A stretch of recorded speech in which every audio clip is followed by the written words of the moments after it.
Cheers and welcome to Al-Hussaini Virtual Lab Pathology Talks, Tips, and Practical Tips. What I'm going to be sharing with you today is a nice example of penile Condyloma Acuminatum. So this is a case of a 67-year-old male patient who presented with penile growth. And as you can see here from the low power magnification, there is this papillomatous growth with many fibrovascular cores.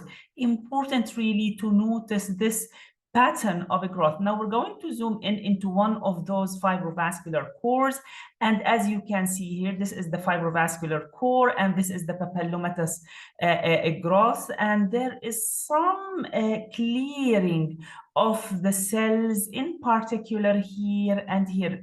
Please pay attention that the clearing takes mostly or occupies mostly the superficial part of the squamous epithelium. Now on higher power magnification, the clearing is nothing but the koilocytes. So we have well-defined cytoplasmic membrane, a clear cytoplasm, and then we have the wrinkled nucleus in the middle. Sometimes we can see binuclear cells.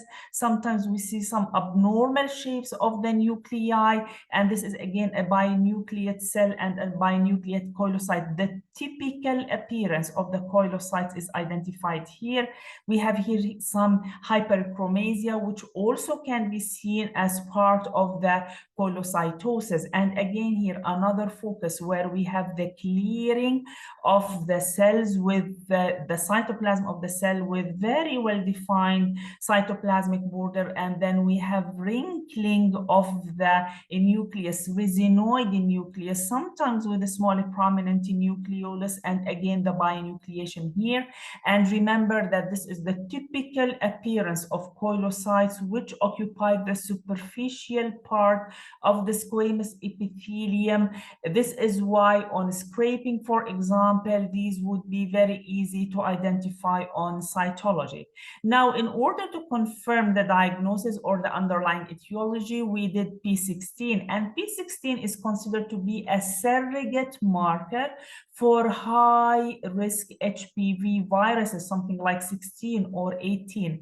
And what we usually look for is the block positivity, which is a large number of squamous epithelial cells. However, this time starting from the basal layer. The koilocytes are superficial. P16 block positivity starts from the basal and parabasal layers, and then it involves several cells horizontally and longitudinally in order to be called an HPV or positive P16 immunohistochemistry. Now, this is the same area that we focused on before, and although some of the koilocytes are positive, showing the cytoplasmic and the nuclear positivity which is needed in order to diagnose or to consider the cell as positive.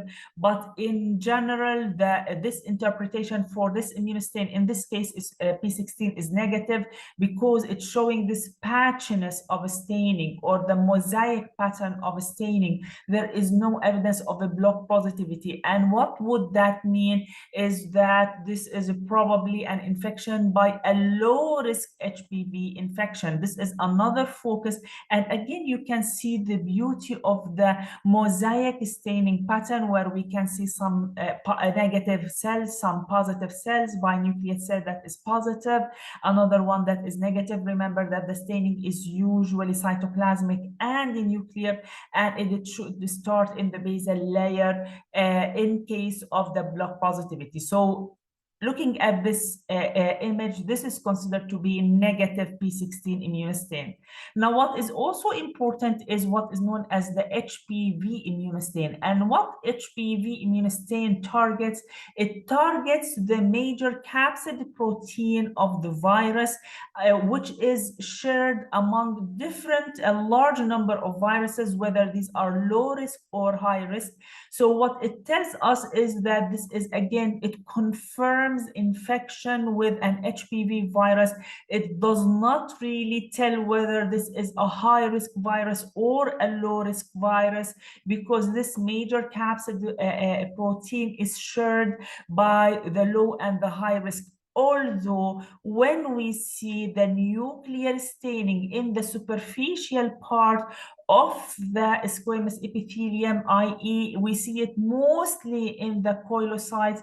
This is more in supportive of the low risk or low degree of dysplasia of the squamous epithelium rather than a high risk or high degree of dysplasia. So remember that the HPV is actually an actual immunohistochemical marker for the major capsid protein of the virus that resides within the nuclei. Positive staining is usually seen in the superficial part of the squamous epithelium, similar to the koilocytes, unlike the P16 immunohistochemistry, which usually stains, if it's positive in block positivity, the basal and the parabasal part of the epithelium. At least it starts over there.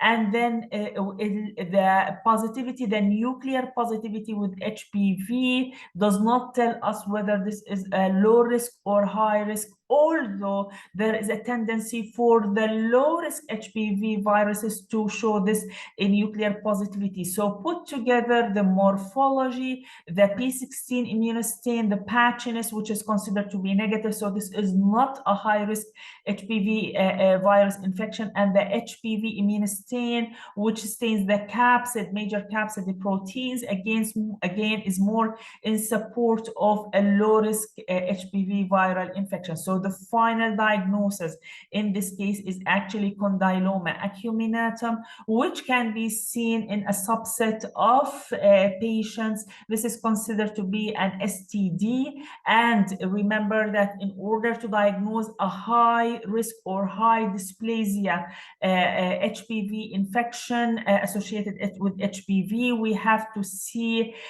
first of all, the high degree of dysplasia in the cells. Number two, we have to see the P16 in block positivity. And number three, sometimes or more often actually, the HPV immunostain would be negative rather than positive. I hope you find this tip useful in your daily practice. Thank you.